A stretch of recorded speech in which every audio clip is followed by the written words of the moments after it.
Moi, je viens de la communauté de Mashtewiyat au Lac-Saint-Jean, une communauté Innu. Malheureusement, je ne parle pas la langue. Malheureusement, je n'ai pas eu la transmission, tout ça. Puis ça a créé un fossé, je dirais, entre mes amis et moi. Puis je me suis fait souvent traiter de blanche dans ma propre communauté. Je cherchais un petit peu ma place, puis je ne comprenais pas cette injustice-là qu'il y avait entre nous.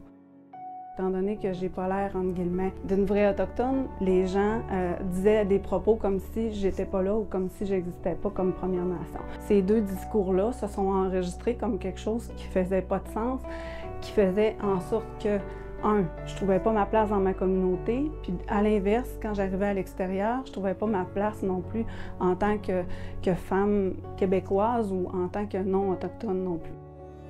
Les entreprises que mon père avait développées, on était dans 4-5 secteurs d'activité différents, mais des femmes entrepreneurs, là, j'en avais pas autour de moi. C'était pratiquement juste des hommes. Puis souvent, le discours que ces gens-là avaient, c'était pas des discours qui résonnaient vraiment. Donc, je cherchais vraiment, était où ma place. J'ai reconnecté avec la spiritualité autochtone.